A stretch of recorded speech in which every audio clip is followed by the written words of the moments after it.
네, 수업 나가도록 하겠습니다. 안녕하세요. 네, 안녕하세요. 자, 저희가 지금 기본 강의하고 집중 이론 강의하고 그 다음에 세 번째 3순환이죠. 객관식 이제 들어가는데 모의고사 시작을 하셨을 거고 객관식은 저희가 본 시험장에서 어느 정도 빠르게 풀 수 있는지 기본적으로 내가 어느 정도 알고 있는지 그 구슬을 깨는 시간이라고 보시면 될 것 같고요. 그래서 가급적이면 반복되는 지문은 몇 번 거론을 하고 넘어가는 형식으로 하고요. 그 다음에 제가 이제 중간중간 설명하는 부분은 조문과 관련해서 설명을 좀 해드리면서 강론을 마칠 때쯤 되면 제가 최신 선례를 한번 쫙 풀어드리도록 하겠습니다. 기본 강의라든가 뭐 이런 경우는 처음부터 시작하는 건 맞고요. 집중 이론 같은 경우는 제가 소유권 보존 등기부터 시작했거든요. 이번에 객관식은 뒤에서부터 앞으로 강론부터 시작해서 제일 어려워하는 관공서 촉탁부터 시작을 하도록 하겠습니다.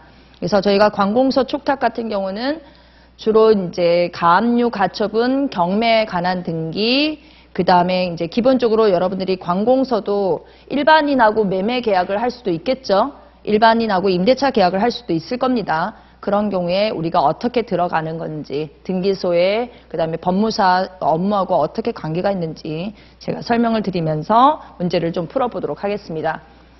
지금 저희가 1차가 지금 3월 됐고요. 2차가 1차 시험이 지금 8월이잖아요. 대략 한 5개월? 예, 5개월. 예, 9월 2일이니까 한 5개월 조금 넘겠네요. 5개월 조금 넘습니다. 그래서 그 동안에 여러분들이 지금 객관식 강의를 안 들으시는 분들이 계시는데 제가 이제 처음이니까 말씀드리는데요. 객관식 강의는 여러분들이 미리 풀어오시는 거지 저랑 함께 푸는 건 아니에요. 그래서 저하고 관공서 촉탁을 공부하시면 진도와 상관없이 복습을 하실 분들은 복습을 하시고 아니면 매일매일 일정한 시간을 둬서 문제를 풀어오시기 바랍니다. 그래서 제가 강의 계획서를 드린 것이니까 강의 계획서에 맞춰서 푸셔도 좋고 강의 계획서보다 조금 더 진도를 빨리 빼서 문제를 풀어보는 게 제일 좋아요. 제일 좋은 방법은 사실상 객관식을 이미 통으로 한번 다 풀고 난 다음에 제 강의를 듣는 게 제일 좋습니다. 그래서 2차 갔다가 이제 좀 흔히 말하는 고수들이라든가 2차 단연차생들은 이걸 강의를 듣기보다는 그냥 혼자 쭉 풀어요. 다 풀고 이제 이해가 안 되는 부분만 이제 선생님께 설명을 뽑아서 이제 해설을 듣거나 아니면 그 부분을 기본서를 돌리는 방법으로 하지 이게 선생님하고 같이 공부를 하지는 않습니다. 근데 문제는 1년차, 2년차들은 좀 객관식 강의를 좀 들으셨으면 좋겠어요. 혼자 공부한다고 이게 될 것 같은데 안 돼요. 그래서 3년차 되시는 분들은 충분히 이거 혼자 풀 수 있거든요. 진도에 맞춰서. 그래서 1년차, 2년차 되시는 분들은 꼭 객관식 강의를 같이 들으면서 정리를 하시기 바라고 저희 오늘 수업 594페이지 관공서 촉탁부터 가도록 하겠습니다. 자, 관공서 촉탁 같은 경우는 일단 저희가 등기 절차 개시하고 좀 얘기를 좀 해볼게요. 부동산 등기법에서 등기 절차 개시 방법에는 4가지가 있습니다. 4가지가 저희가 신청에 의한 경우가 있고요. 그 다음에 직권에 의한 경우, 그 다음에 촉탁에 의한 경우, 그 다음에 여기에서 저희가 명령에 의한 등기, 법원의 명령에 의한 등기가 이렇게 쭉 있습니다. 그래서 신청, 직권, 촉탁, 명령에 의한 등기가 있는데 저희가 신청 같은 경우는 크게 전자신청과 방문신청이 있죠. 전자신청과 방문신청이 있고 이 전자신청이냐 방문신청이냐에 따라서 공동신청, 여기도 단독신청이 있을 것이고 방문신청에도 공동신청과 단독신청이 있습니다. 근데 촉탁등기 같은 경우는 저희가 나누실 때 이렇게 나누셨으면 좋겠어요. 촉탁도 마찬가지로 전자신청, 방문신청이 있듯이 전자촉탁이 있고요. 그 다음에 서면촉탁이라는 표현을 쓰거든요. 서면촉탁 이렇게 2가지 방식이 있습니다. 전자촉탁 같은 경우는 이제 등기소에 출석을 하지 않고 전산정보 처리 조직을 통해서 등기소에 연락을 하는 거죠. 촉탁을 하는 것이고 서면촉탁 같은 경우는 이제 관공서에서 직접 그 공무원이 관계되는 공무원이 직접 등기소에 출석을 해서 서면촉탁하는 방법 이렇게 나눠집니다. 문제는 전자촉탁, 서면촉탁 중에서도 이제 관공서가 거래 주체로서 거래 주체자로서 등기를 촉탁하는 경우도 있고요. 그래서 이 말은 관공서가 매도인이 될 수도 있고 매수인이 될 수도 있겠죠. 매도인이 되거나 매수인이 되는 경우도 있겠고, 아니면 관공서가 여기 나중에 보시면 당사자가 아니라 관공서가 뒤로 가보시면 제1절 목차 한번 봐주시고요. 601페이지 가보시면 공권력의 주체라는 표현이 보일 거예요. 공권력의 주체로서. 이렇게 두 가지 방식으로 저희가 되고 있습니다. 거래 주체자로서 하는 방법이라는 것은 이제 매매 계약을 체결하거나 아니면 이제 저희가 그런 경우를 말하는 거고, 공권력 주체라고 하면 주로 이제 가압류, 가처분, 경매 개시 결정 등기 이 부분을 말하는 거예요. 가압류, 가처분, 경매 개시 결정 등기, 그다음에 회생 파산 파트 이렇게 나눠서 여러분들이 이해를 좀 해주셨으면 좋겠습니다. 그래서 이렇게 크게 나눠진다. 그래서 저희가 지금부터 어디를 갈 거냐? 거래 주체자, 공권력 주체 중에서도 거래 주체자로서 관공서가 촉탁 등기를 하는 경우로 저희가 이제 가겠도록 하겠습니다. 자, 교재 594페이지입니다. 594페이지. 자, 관공서의 촉탁에 의한 등기 보시면 제1절에 관리관계의 당사자라고 했는데 이제 거래 주체자로서 저희가 촉탁하는 경우를 말하는 거고요. 1점에 우리 1번 문제 한번 보죠. 자, 객관식을 풀 때는 1번, 2번에 옆에 보시면 이제 그 기출 문제 언제 어느 시험에서 기출됐다는 게 보일 거예요. 그래서 1번 문제는 2011년 주사보, 지금은 없어졌는데 능력 검증 시험이고요. 2번에 보시면 2014년 법무사 문제입니다. 여러분들이 처음에 공부하실 때는 이 문제를 다 풀어야 되냐고 물어보시는 분들이 계시는데 제일 처음은 일단 법무사를 먼저 푸는 거예요. 법무사 시험이니까 법무사부터 먼저 푸시고, 그래도 중간중간에 저희가 이해가 안 되는 그런 지문들이 나오는 경우가 있어요. 뭐 나중에 서기보 문제라든가 주사보, 법원 사무관 문제에서 지문에서 특이한 것들만 더 체크해서 법무사에 갖다 끼우는 방식으로 보시면 되겠습니다. 1번, 2번 문제 같은 경우는 이제 지문이 짧아요. 요즘 트렌드 같은 경우는 굉장히 지문이 길고 선례들이 길기 때문에 스피드 싸움이에요. 스피드. 그래서 제가 중간중간 이 문장에서 이 문구에서는 여기가 키워드입니다 하고 말씀드린 부분은 확실하게 이해를 해 두시고 기본서를 보시거나 제 최종 마무리 교재 또는 조문을 꼼꼼히 보시기 바랍니다. 자, 1번 문제 가겠습니다. 관공서가 권리관계의 당사자로서 등기를 촉탁하는 경우에 관한 다음 설명 중 틀린 것은 1번 관공서는 등기소에 출석을 하지 않고 우편으로 등기를 촉탁할 수 있다. 지금 보시면 등기 절차 개시 방법에 저희가 신청인 경우는 전자신청이 있고 방문신청이 있잖아요. 그쵸? 저희는 법무사님들은 방문신청을 주로 하시는데 이 방문신청할 때는 저희가 우편 접수 안 돼요. 직접 출석을 해야 됩니다. 출석. 방문이라는 얘기를 해놨잖아요. 방문이라고. 그쵸? 방문하기 때문에 우편이 안 됩니다. 근데 촉탁 등기를 가시게 되면 서면 촉탁이 나오죠. 서면 촉탁은 방문 촉탁이라는 표현을 안 쓰고 이렇게 예규에서 서면 촉탁이라는 표현을 쓰는데 이때는요. 관공서는 우편으로도 가능하다는 얘기를 하고 있는 거예요. 우편으로도. 자, 이번에 관공서가 등기 권리자로서 등기를 촉탁하는 경우에는 등기 의무자의 등기 필증은 첨부할 필요가 없다. 옆에 우리 동그라미 2번, 3번에 보시면 예규가 1625호가 나오는데 저는 예규보다도 조금 더 쉽게 풀겠습니다. 우리 부동산 등기법 50조 2항 가보시죠.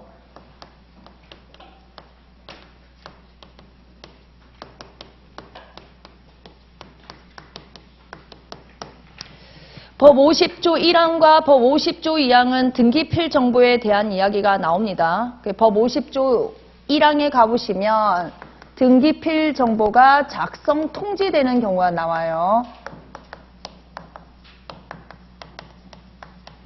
등기필 정보 작성 통지라는 것은 등기를 마치게 되면 등기관이 어떤 절차들을 해야 되는지, 흔히 말해서 사후 절차입니다. 사후 절차. 등기를 마치게 되면 어떻게 해야 되느냐. 그래서 권리에 관한 등기를 하게 되면 등기필 정보를 작성 통지한다는 표현이 나오고요.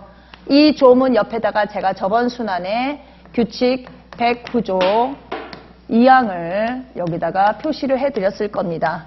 등기필 정보 작성 통지를 하지 않는 경우에서 조문을 옆에다 써놨으니까 꼭 기억해 주시고 50조 2항에 가보시면 2항은요. 등기필 정보를 제공하는 경우가 여기가 나옵니다. 제공하는 경우.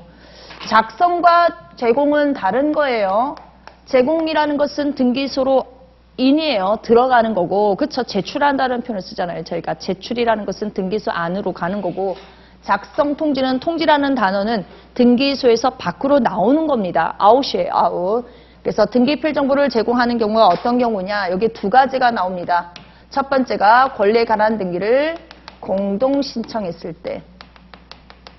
등기 의무자, 등기 권리자가 중요한 게 아니에요. 두 번째는 권리에 관한 등기를 공동 신청하는 게 아니라 승소한 등기 의무자가 등기를 단독 신청할 때.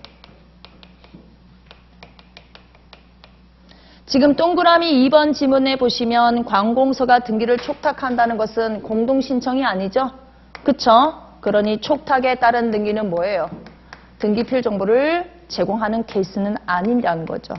그래서 촉탁의 등기 의무자로서 등기를 촉탁하거나 등기 권리자로서 관공서가 등기를 촉탁할 때는 등기필 정보를 제공하지 않습니다. 제공하지 않아요. 왜냐하면 공동으로 하는 등기 신청이 아니기 때문에 등기필 정보를 제공하지 않습니다.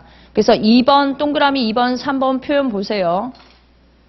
관공서가 등기 권리자로서 등기를 촉탁할 경우 등기 의무자의 등기 필증은 첨부할 필요가 없다. 3번, 관공서가 등기 의무자로서 등기를 촉탁하는 경우 권리자로서 촉탁할 때는 2번, 3번은 의무자로서 촉탁할 때는 뭐다? 역시 등기필 정보를 첨부할 필요가 없다. 왜냐하면 공동신청이 아니라 촉탁 등기이기 때문에. 4번요. 등기 권리자인 관공서가 등기를 직접 촉탁하지 않고 법무사에게 위임을 할 수가 있어요. 자, 거래 주체자로서 이럴 때는요. 이걸 법무사에게 위임을 할 수가 있습니다.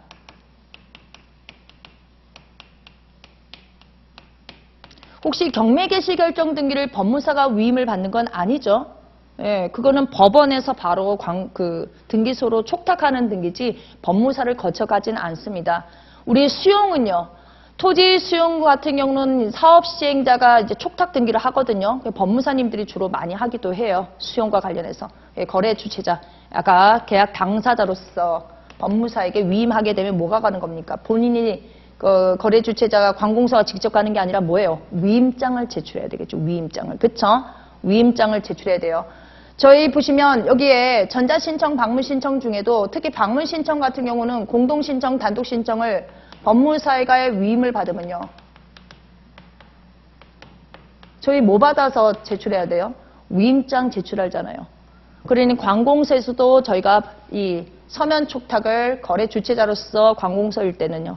역시 위임장을 제출하는 겁니다. 똑같은 패턴으로 가는 거예요. 그래서 4번에 보시면 권리자가 관공서 등기를 직접 촉탁하지 않고 법무사에게 위임하여 등기를 신청하는 경우는 등기 의무자의 등기 필증과 인감 증명이 필요하냐. 자, 등기필 정보는 관공서가 거래 주체자일 때는 등기필 정보 제공하지 않는다고 했잖아요. 그럼 법무사한테 위임할 때 역시 뭐예요? 필요가 없겠죠. 당연히 필요 없는 겁니다. 그래서 거기에 표현이 등기필 정보를 법무사가 위임을 받게 되면 필요하다. 이런 표현이 틀린 표현이고요. 지금 관공서가 등기 권리자라는 것은 일반인이 상대방이 누구라는 거예요? 예, 일반인이기 때문에 그 사람은 인감증명을 내야 됩니다. 자, 인감증명 조문 부동산 등기 규칙 60조 1항으로 가보죠. 60조 1항이요.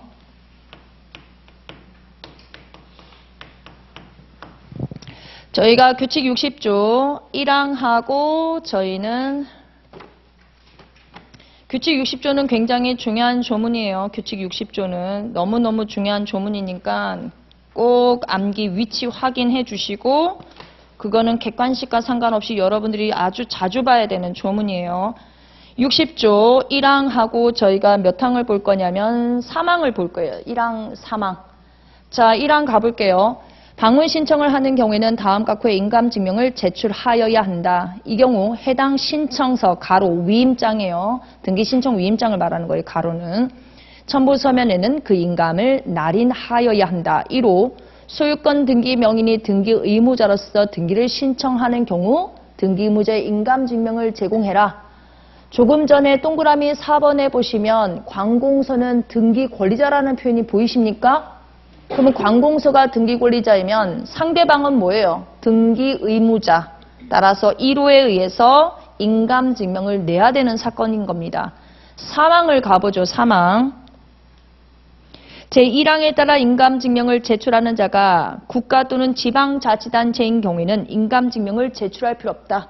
그럼 1호에 소유권 등기 명인이 누구일 때는 인감증명을 내지 말라는 거예요. 관공서일 때는 인감증명이 필요 없지만 일반인이라면 소유권 등기 명인은 인감증명을 제공을 해야 되는 겁니다. 그러면 4번의 질문 다시 한번 가보세요. 관공서가 등기 권리자로서 등기를 촉탁할 때는 등기필 정보는 X 필요가 없죠. 그쵸? 그런데 인감증명은요. 상대방이 일반인이고 상대방이 등기 의무자이기 때문에 뭘 내야 되는 겁니까? 인감증명을 내야 되겠죠. 그래서 저 지문은 등기필증을 필요하다는 그 문구 때문에 4번 지문이 틀린 지문입니다.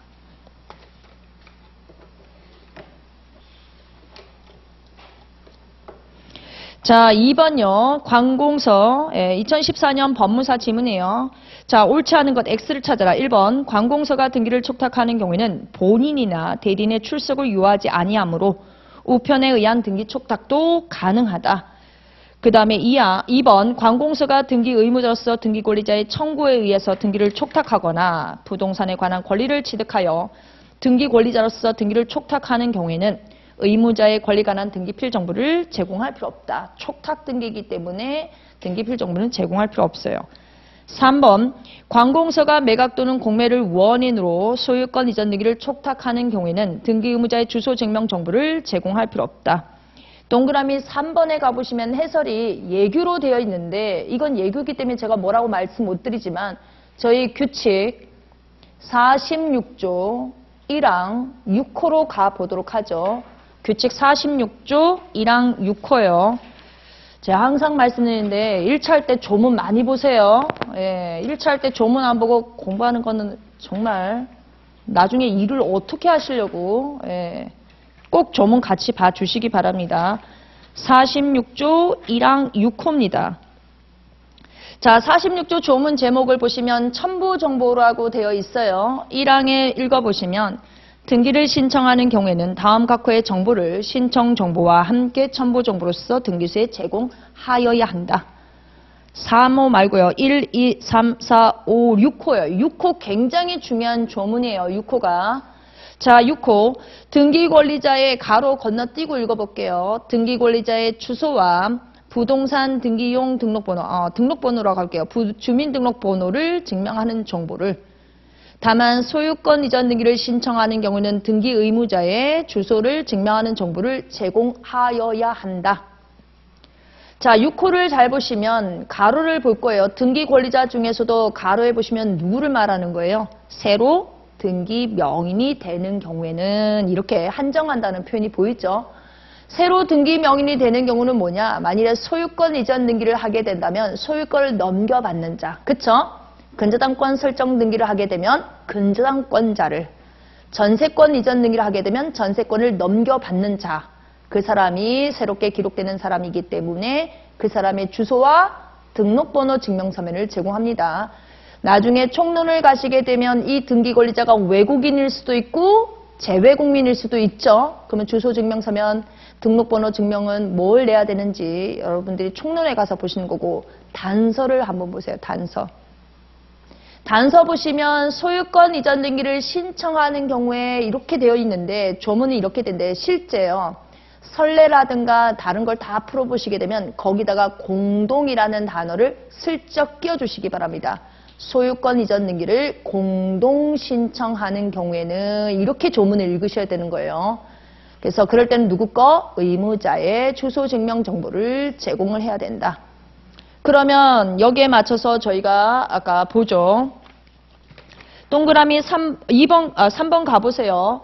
관공서가 매각으로 또는 공매를 원인으로 소유권 이전 등기를 촉탁이라는 단어가 보이십니까? 소유권 이전 등기를 촉탁하는 경우에는 등기 의무자의 주소 증명 정보를 제공할 필요 없다.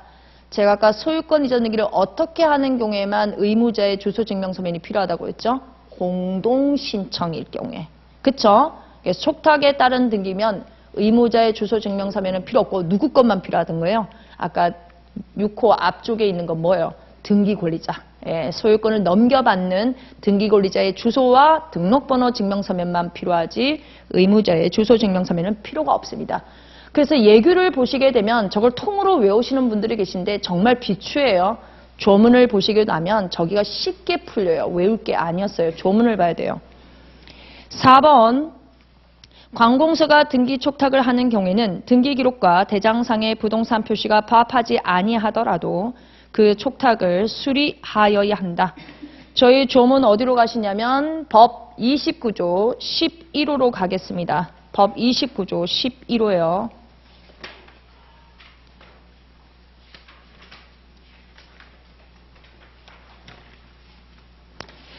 법 29조 11호를 보시게 되면 29조 조문 제목부터 봐주세요. 신청의 각하예요. 각하 규정인데 여기서 굉장히 이 조문도 굉장히 중요합니다. 각하 조문도 특히 여러분들이 2호요. 2호 사건이 등기할 것이 아닌 경우 옆에다가 규칙 52조 써주시고 같이 보셔야 되는 거고 그 다음에 저희가 2호 그 다음에 7호 그 다음에 11호 여기가 굉장히 중요한 조문입니다. 11호 가도록 하겠습니다. 신청정보 또는 등기기록의 부동산 표시가 토지대장, 임야대장 또는 건축물대장과 일치하지 아니한 경우 조문을 보시게 되면 여기에 제가 여기는 여러분들이 조문을 읽다 보면 이제 어지러워요. 그래서 이렇게 보시면 돼요. 신청정보 그 다음에 등기기록 하고 대장을 비교를 하는 겁니다. 신청정보 대장 등기기록하고 비교를 했더니 불일치한 겁니다. 불일치. 뭐에 대해서? 부동산 표시에 대해서 불일치할 경우에. 자, 조문을 다시 보시기 바랍니다. 신청정보 또는 등기기록에 뭐가요? 부동산 표시가 뭐하고 대장의 부동산 표시하고 다를 경우에는 11호로 각하를 한다는 표현이에요. 그래서 저희가 이거를 각하를 당하지 않기 위해서 무슨 등기를 하냐면 바로 부동산 표시 변경 또는 부동산 표시 경정 등기를 신청하는 겁니다. 뭐하고 비교하는 거예요? 대장이 픽스예요. 대장이. 대장을 기준으로 해서 저희가 권리는 뭘 기준으로 보는 거예요? 등기 기록을 보고. 그쵸? 부동산 표시는 무엇을 기준으로 하죠? 바로 대장을 기준으로 하는 겁니다. 그래서 대장하고 신청정보하고 비교해보고 대장하고 등기기록하고 비교를 해봤는데 어디 부분이 부동산 표시가 다른 경우는 각하입니다. 따라서 이거는 언제만 적용되느냐? 신청일 때는 적용이 되지만 그 말은 뭐예요? 각하가 된다는 얘기예요. 촉탁 등기일 때는 적용이 되지 않는다. 다르다 하더라도 뭐다? 수리를 하겠다는 표현이에요. 그래서 동그라미 5번 보세요. 동그라미 4번요.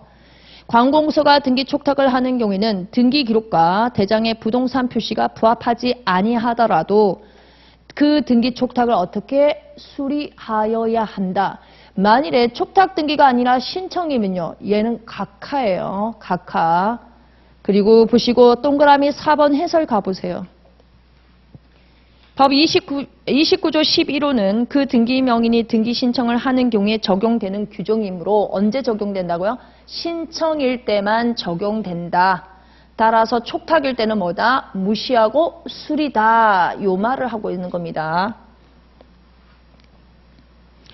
위에 동그라미 5번 가볼까요? 관공서가 부동산에 관한 거래 주체인 경우는 그 등기를 촉탁으로 실행되어야 할 것이므로 공동으로 신청할 수 없다? 공동으로 신청도 가능합니다. 저희 부동산 등기 규칙 조문 가기 전에 법조문부터 가죠. 법조문. 저희 부동산 관공서는 96조 한번 가보시겠어요? 96조. 법 96조.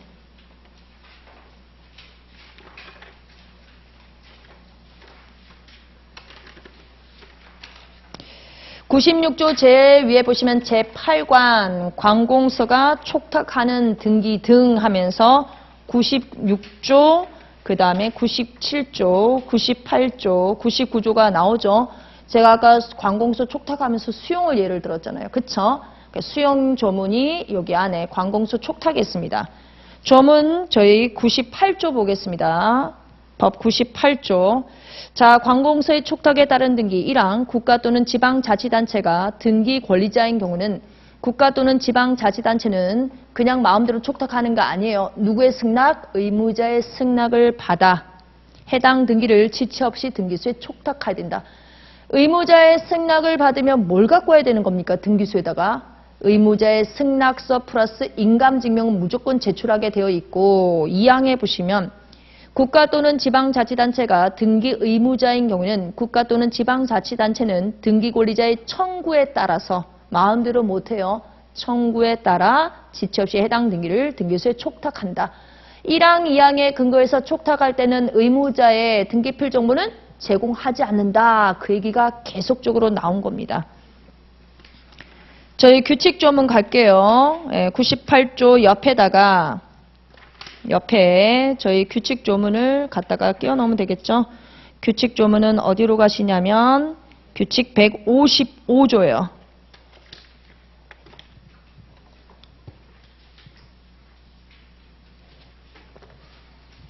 규칙 155조 가보세요.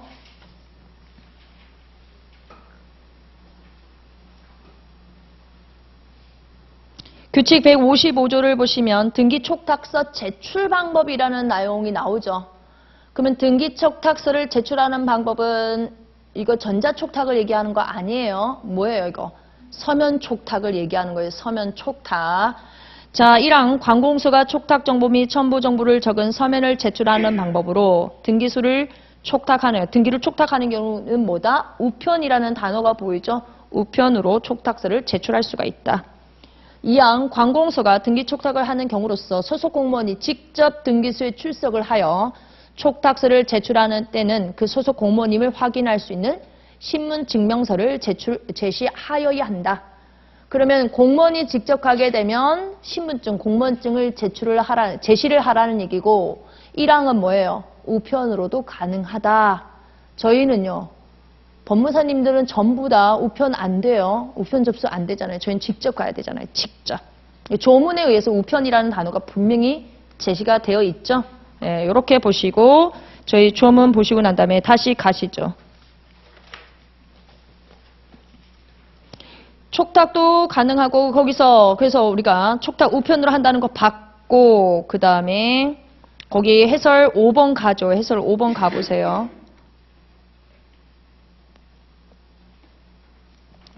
자, 관공서가 부동산에 관한 거래 주체로서 등기를 촉탁할 수 있는 경우라 하더라도 촉탁은 신청과 실질적으로 아무런 차이가 없으므로 촉탁에 의하지 아니하고 등기권리자와 등기의무자가 공동으로 등기를 신청할 수 있다. 촉탁으로 하더라도 뭐다? 거래 당사자로서 하는 것은 공동 신청도 가능하구나. 이렇게 보시고 저희 그 다음 문제 풀겠습니다. 3번 가보세요. 3번. 3번에 1번, 2번은 일단 놔두시고요. 동그라미 3번 먼저 볼까요? 동그라미 3번. 관공서가 서면으로 등기를 촉탁할 때 그 촉탁서의 제출을 위임받았음을 증명하는 서면을 첨부하여야 한다. 위임장을 제출하는 경우도 있더라. 우리가 아까 4번은 봤고요. 1번, 2번 한번 볼게요. 1번, 2번. 지방자치단체 조례에 의해서 설립된 지방공사는 그 사업과 관련된 등기를 촉탁으로 할 수 있다. 와, 몰라요. 그쵸? 알 수 없어요. 이런 지문이 나오면 일단 세모. 2번.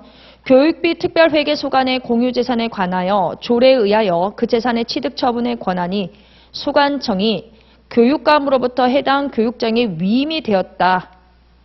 지금 이 관리 취득 처분 권한이 어디서 어디로 넘어갔대요? 교육감에서 교육장한테 위임이 됐대요. 어디에서? 법에서 했던 거예요? 아니면 조례에 의한 거예요? 조례에 의해서 소관청이 교육감에서 교육장에게 위임이 되었다. 그러면 등기를 신청할 때는 어떻게 할 거냐? 등기를 촉탁할 때는 어떻게 할 거냐? 교육감이 온 게 아니라 누가 왔어요? 해당 교육장은 위임을 받은 사람이죠. 내가 위임을 받으니 뭘 명시해라?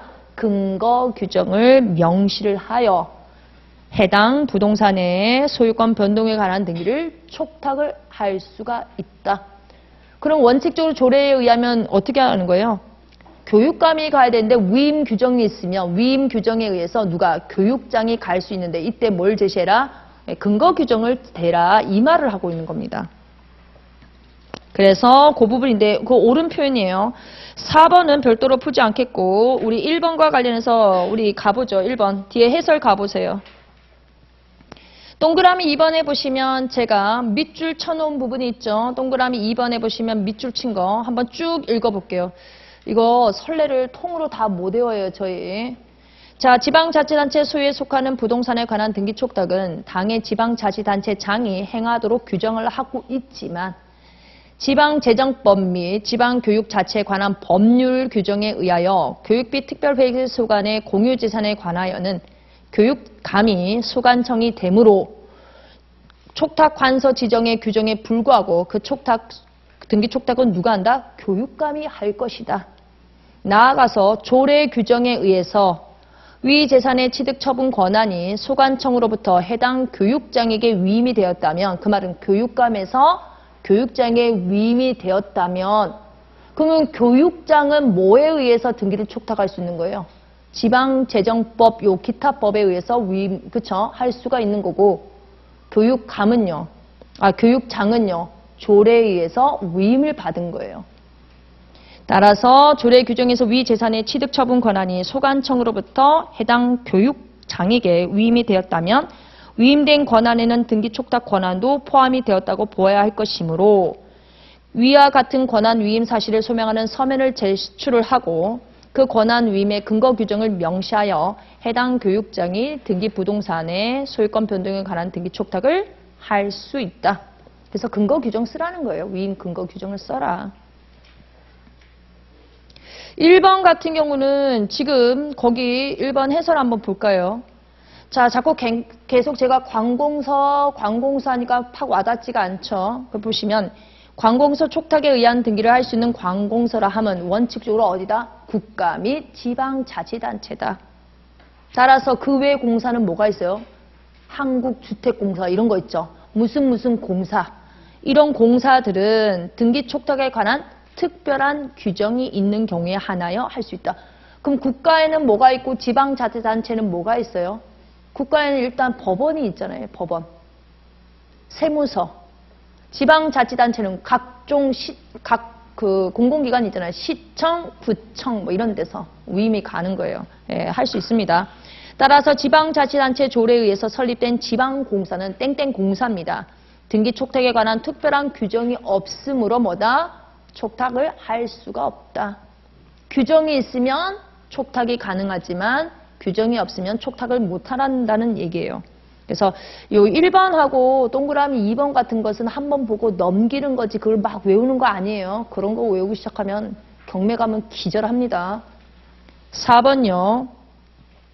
4번에서 저희가 챙겨야 할 것은 1번, 2번, 3번은 여러분들이 제가 설명했던 거 들었던 거 됐고 4번 가볼게요. 동그라미 4번. 지방자치단체의 관할 구역이 변경되어 승계되는 재산에 대해서는 승계하는 지방자치단체가 관리청 변경 등기를 촉탁을 하여야 한다. 그 동그라미 4번 하고요. 5번 문제 동그라미 4번 똑같은 이야기입니다. 여기 문장에서는 승계가 키워드예요. 승계가 키워드입니다. 승계. 자, 저희가 승계는 부동산 등기법에서 두 가지가 나와요. 승계는 포괄 승계가 있고 특정 승계가 있습니다. 포괄 승계의 대표적인 선수가 누구냐면 바로 상속을 말하는 거고요. 특정 승계의 대표적인 게 뭐냐면 매매예요. 매매. 기본적으로 저희가 승계에 따른 등기는 뭐가 있어요? 승계. 상속, 매매면 저희가 딱 머릿속에 들어오는 건 뭐예요? 소유권이죠. 즉 권리전 등기를 하는 겁니다. 권리전 등기. 가등기는 등기 청구권이죠. 등기 청구권을 양도를 했다. 등기 청구권을 매도를 했다는 것은 가등기 이전 등기를 하는 거거든요. 예, 가등기 이전 등기. 그래서 원칙적으로 이렇게 보시면 돼요. 이렇게 정리하시면 돼요. 승계에 따른 등기는 원칙 무슨 등기를 한다? 권리전 등기를 신청하는 거예요. 권리전 등기.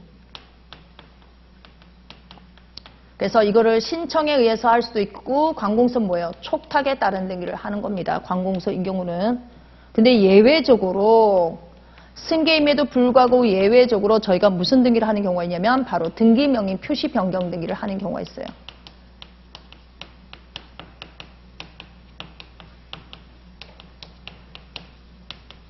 예외적으로. 등기명의 표시 변경 등기를 예외적으로 하는 경우가 있어요.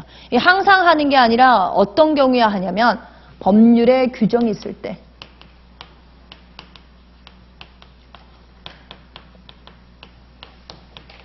나중에 선례에서 뭐라고 하냐면 A를 B로 본다라는 규정이 있어요. 이런 규정이 있으면 뭐다? 등기명의 표시 변경 등기를 신청하는 겁니다. 아니면 촉탁 등기를 하던가. 그것을 먼저 정해놔야 나머지를 볼 수가 있어요. 가끔은 이 등기명의 표시 변경 등기도 생략하는 경우가 있어요. 가끔은. 그러니까 선례 구조가 선례를 껌껌이 외우는 건 정말 바보 같은 짓이에요. 그 여러분들 뭐 채권 양도 나오면 채권 양도를 껌껌이로 외우시는 분들이 계시는데 공부를 잘못하는 거예요. 대표적인 판례 하나 놓고 그 판례에 기반해서 이게 가지치기를 해야지 그 판례를 어느 천년에 다 보고 있어요. 2차 가면 그거 다 못 쓰는데 아는 판례를 다 쓰고 나오는 게 아닌데. 그래서 승계라는 단어가 나오게 되면 저희는 크게 두 가지가 있다. 포괄 승계와 특정 승계가 있다. 포괄 승계, 특정 승계 대표적인 선수 먼저 기억해 주시고 원칙은 포괄 승계는 뭐다? 권리전 등기를 신청을 하거나 촉탁 등기로 가는 겁니다. 근데 예외적으로 법률에 A를 B로 본다라는 규정이 있는 경우에는 무슨 등기를 한다? 등기명의 표시 변경 등기를 하는 경우가 있다. 아주 예외적인 경우예요. 근데 요게 주로 나오죠. 요게 나오는 게 아니라 요게 나와요. 이게 여기가 많은 파트가 어디가 속해 있냐면 전부 다 선례가 여기에 있어요. 원래 여기에 표진됐어요. 자, 동그라미 4번 596페이지에 동그라미 4번을 가보세요. 거기에 보시면 관할 구역 변경 이게 키워드가 아니에요. 동그라미 4번의 키워드는 해설 말고요. 동그라미 4번 문제의 동그라미 4번을 말하는 거예요. 지방자치단체의 관할 구역이 변경이 되어 승계되는 재산에 대해서는 승계하는 지방자치단체가 관리청 변경 등기를 촉탁한다는 표현인데 이 관리청 변경 등기가 뭐냐면 바로 등기명의 표시 변경을 말하는 거예요. 지방자치단체가 지금 소유자예요. 근데 A에서 B로 바뀌게 된다면 원칙은 뭐다? 권리전 등기를 촉탁하는데 등기명의 표시 변경 등기를 촉탁하면 됩니까? 안 됩니까? 안 되는 거예요. 그쵸? 요거를 해야 돼요. 요거를. 그래서 동그라미 4번 보세요. 동그라미 4번. 지방자치법 제5조. 그렇다고 또 지방자치법 제5조까지 들춰보시는 그런 불상사를 만드시면 안 돼요. 헌법에서도 안 보시는데 등기법에서 왜 보시냐고요. 그런 거를. 그래서 이렇게 관할구역이 변경되어 승계되는 재산에 대해서는 승계를 등기 원인으로 하여 승계되는 지방자치단체의 명의로 무슨 등기요? 소유권 이전 등기를 격려하여 하는 바. 만약 관리청 변경 등기 촉탁 이게 뭐다? 바로 등기명의 표시 변경 등기 촉탁이 있는 경우에는 등기관은 현행법 제29조 2호가 뭡니까? 사건이 등기할 것이 아닌 거예요. 잘못 온 거예요. 무슨 등기 와야 돼요? 소유권 이전 등기가 와야 되는데 등기명의 표시 변경 등기가 왔으니까 어떻게? 각하를 해야 되겠다. 이를 관가하여 관리청 변경 등기가 격려된 경우에는 등기법 현재법으로는 법 58조예요. 직권 말소 조치를 취해야 되겠다. 그런 표현으로 떨어지는 겁니다. 자, 우리 법 29조 2호 보시고 난 다음에 그 다음에 법 58조 갈 거예요. 조문 순서대로 갈 거예요. 법 29조 2호 제가 아까 법 29조 2호 옆에다가 규칙 52조 써 놓으시라고 말씀드렸죠. 여기에다가 또 하나 더 법 58조도 하나 더 써주시기 바랍니다. 일단 법 29조 2호로 가도록 하겠습니다.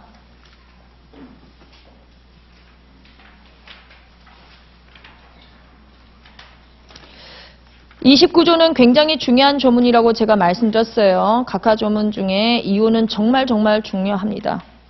이후 사건이 등기할 것이 아닌 경우는 이유에 의해서 각하를 합니다.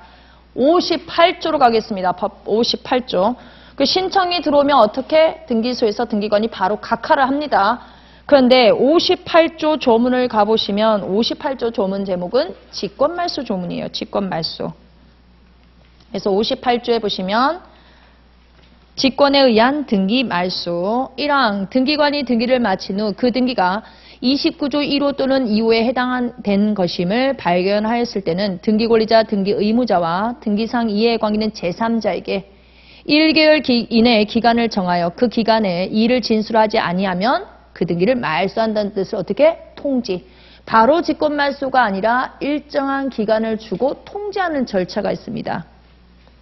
그리고 난 다음에 2항, 3항 내려가시고 4항을 보세요. 자, 등기관은 1항의 기간 이내에 이의를 진술한 자가 없거나 이의를 각하를 할 때는 결론은 뭡니까? 직권 말소하여야 한다. 그럼 관리청 변경 등기가 왔어요. 촉탁이. 그러면 원칙 뭐예요? 촉탁을 각하를 해야 돼요. 근데 등기관이 강가를 해서 등기를 마치게 되면 일정한 기간을 주고 사전 통지하고 이의를 제기하지 않으면 결론 뭐다? 직권 말소로 가는 거예요. 그게 선례가 거기에 다 녹여져 있는 겁니다. 597페이지요. 2017년 법무사 1번 한번 쭉 내려가 볼까요? 1번, 5번에 옳지 않은 것. 1번, 관공서가 서면으로 등기를 촉탁할 때는 그 촉탁서의 제출을 누구에게? 법무사에게 위임할 수도 있다.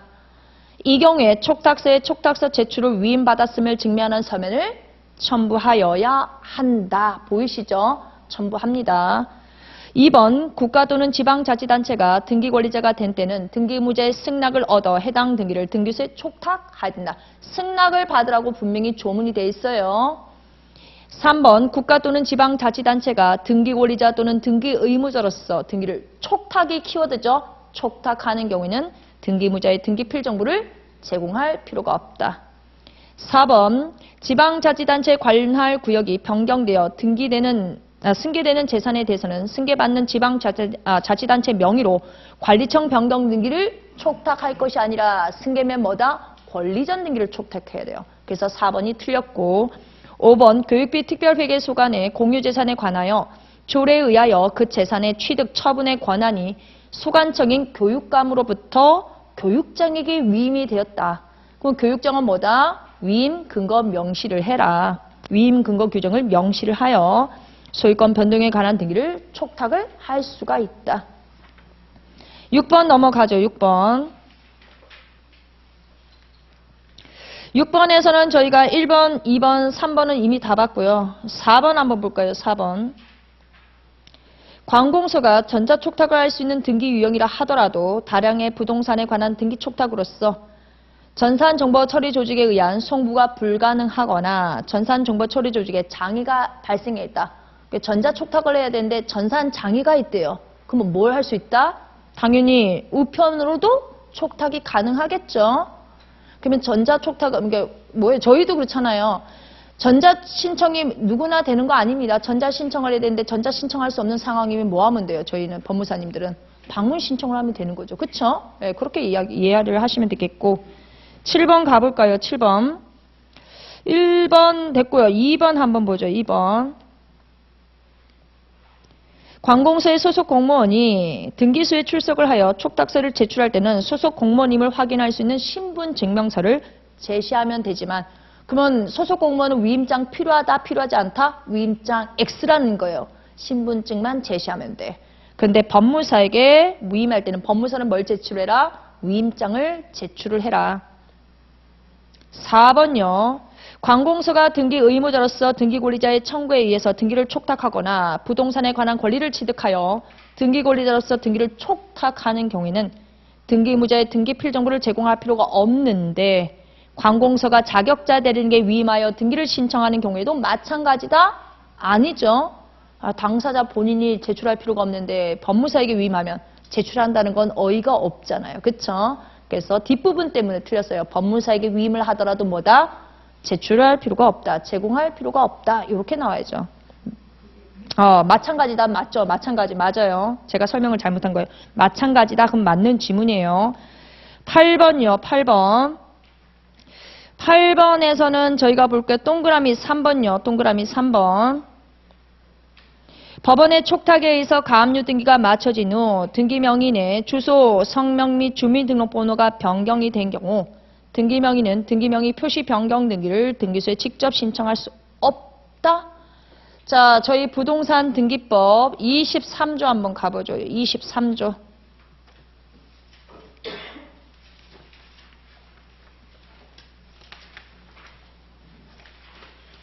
법 23조 가보시면 거기에 등기 신청인이 쭉 나와요. 등기 신청인 굉장히 중요한 조문입니다. 굉장히 중요한 조문. 1항 하나 보고 저는 바로 6항으로 바로 건너뛰겠습니다. 1항. 등기는 법률에 다른 규정이 없는 경우에는 등기 권리자와 등기 의무자가 공동으로 신청한다. 그럼 법률에 규정이 있으면요. 단독 신청 규정이 있으면 단독으로, 직권에 관한 조문에 기하면 직권으로, 그 다음에 명령에 의하면 명령으로, 이렇게 세 가지 빼고는 나머지는 뭐다? 원칙적으로 공동 신청이다. 제가 아까 등기 절차 개시 말씀드렸죠? 자, 그 다음에 6항으로 가겠습니다. 등기 명인의 표시 변경, 경정 등기는 누가요? 해당 권리 등기 명인이 단독으로 신청한다. 이 등기가 촉탁에 따른 등기인지 직권에 따른 등기인지 가리지 않고 등기 명의 표시 변경 등기는 누가 한다고요? 해당 권리 등기 명인이 단독으로 신청하는 겁니다. 촉탁 등기든 직권 등기든 일단 등기 기록에 등기 명의이다. 개명을 했다. 그럼 무조건 이거 단독 신청입니다. 조문 받고요. 저희 부동산 교재 가보죠. 599페이지 8번에 동그라미 3번 갑니다. 8번에 동그라미 3번. 자, 법원의 촉탁에 의해서 가압류 등기가 맞췄다. 어떻게 맞춰졌다고요? 등기가 촉탁에 의해서 등기가 맞춰졌대요. 여기에 나오는 등기 명의는 누구냐? 바로 가압류 채권자를 말하는 거예요. 가압류 채권자가 개명을 할 수도 있겠죠. 가압류 채권자가 이사를 갈 수도 있어요. 주소 변경이 일어날 수도 있습니다. 그러면 그런 경우에는 그 등기 명인, 즉 가압류 채권자는 뭐다? 등기 명의 표시 변경 등기를 등기소에 직접 신청할 수가 있다.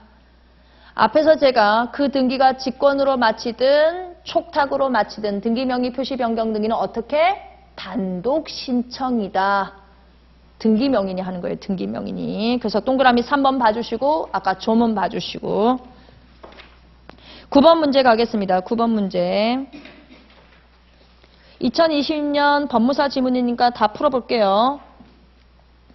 자, 관공서 촉탁 등기에 관한 다음 설명 중 가장 옳지 않은 것은 1번 국가 또는 지방자치단체가 아닌이라고 했어요. 땡땡 공사는 등기 촉탁에 관한 특별한 규정이 있는 경우에 하나여 등기를 촉탁할 수 있는데 이 경우 우편에 의해서도 등기를 촉탁할 수 있다.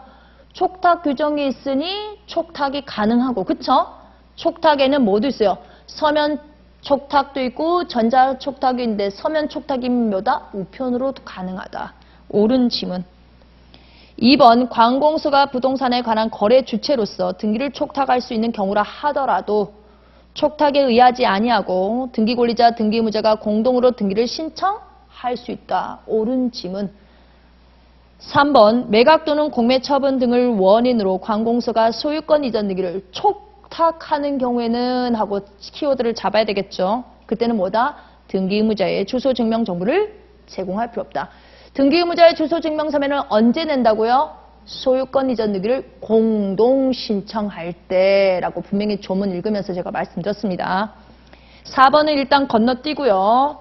5번요. 관공서가 등기를 촉탁하는 경우에는 등기 기록과 대장상의 부동산 표시가 부합하지 아니하더라도 그 촉탁은 어떻게 수리하리다. 이거 옳은 지문이에요.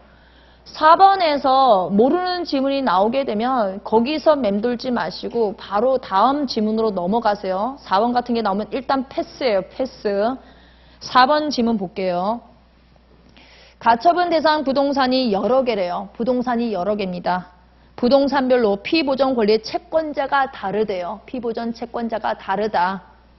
그러면 결정문은 몇 개예요? 한 개예요.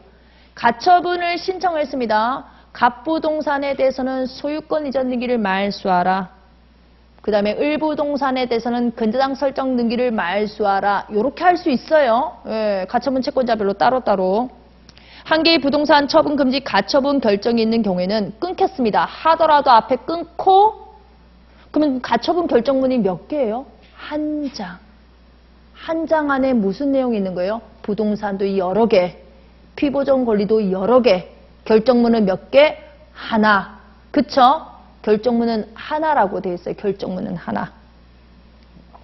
그 다음에 키워드가 뭐냐면 피보전 채권자가 다르다는 거예요. 그러면 가처분 채권자는 한 명이라는 거예요. 가처분 채권자가 여러 명이라는 거예요. 여러 명이라는 얘기를 하는 거예요. 여러 명. 그런 경우에는 한 개의 촉탁서로 일괄하여 가처분 등기를 촉탁할 수 있냐? 결정문 하나에 촉탁서 한 장으로 갈 수가 있겠냐? 안 된다예요. 키워드는 저 채권자가 다르다면 요게 키워드예요. 채권자가 다르면. 자, 4번 가보세요. 4번 해설. 결정문은 하나예요. 결정문 하나, 촉탁서 몇 장? 한 장. 결정문 하나, 촉탁서 한 장인데 가처분 채권자가 몇 명? 수인이다. 수인이다. 한 개의 부동산 처분 금지 가처분 결정이 있더라도 그 목적 부동산이 여러 개이고 부동산별로 피보전 권리의 채권자가 다르다면 가처분 등기의 등기 목적은 같으나 등기 원인이 동일한 경우에 해당하지 않는다. 여기 보시면 가처분 등기의 등기 목적이 같다는 것은 등기 기록의 가처분은 등기 목적이 뭘로 돼 있나요? 우리 등기 목적 소유권 이전이면 등기 목적이 소유권 이전이고요. 가처분 같은 경우는 이렇게 한번 해볼게요.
지금 보시면 1번에 갑이 있고 2번 순위에 소유자 을한테 매매를 원해서 소유권 넘겼어요. 그런데 3번에 봤더니 가처분을 쳐놨는데 갑이 쳐놨어요. 전 매도인이죠. 전 소유자가. 그래서 피보전 권리가 봤더니 뭐예요? 소유권 이전 등기 말소를 원인으로, 그쵸? 뭐 매매 계약이 문제가 틀어졌거나 매매 계약이 문제가 생긴 거예요. 그랬을 때 뭡니까? 이게 가처분을 합니다. 이렇게 등기 목적은 이걸 가처분은 등기 목적이 가처분이라고 하는 거예요. 만약에 을구에 근저당 설정 등기가 격려가 됐습니다. 근저당권 설정 등기.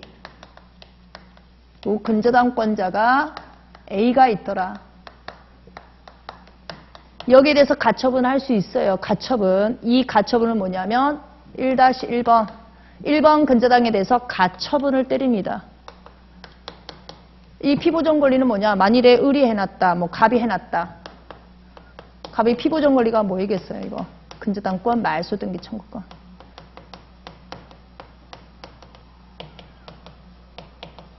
등기 목적은 똑같아요. 가처분이라고 써요. 가처분이라고.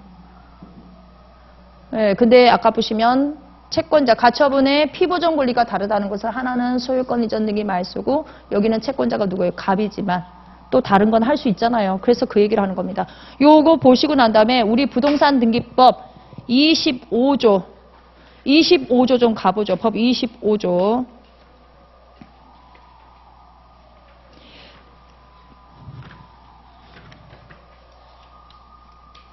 25조 보시면 조문에 제목이 신청정보 제공 방법이라는 표현 나와요. 24조 조문 보이십니까?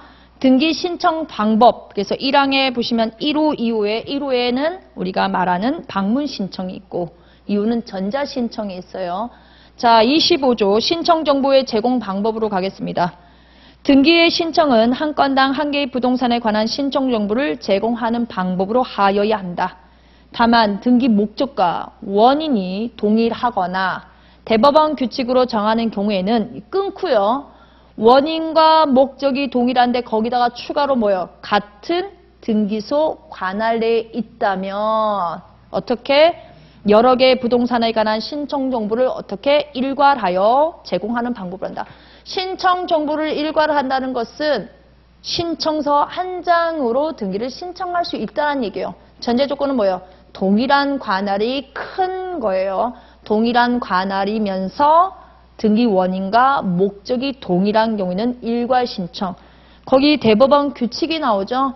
옆에다가 규칙 47조 1항. 규칙 47조 1항. 조문 보시면 목적과 원인이 동일한 경우에는 일괄 신청할 수 있다고 했죠. 같은 관할이면. 근데 아까 우리가 선례 봤을 때 뭐 있었어요? 아까 중에. 등기 목적은 가처분이어서 동일하지만 피본정 권리의 채권자가 달라서 뭐가 다르다? 원인이 다르기 때문에 촉탁서 한 장으로 안 된다. 그 얘기를 했던 거예요. 뭐가 달라서? 등기 원인이 다르기 때문에. 자, 규칙 47조 1항 가보세요. 1항. 이거 작년에 이 규칙 47조가 시험에 나왔던 거죠. 일괄 신청 작년에 시험에 나왔잖아요. 작년에. 규칙 47조요.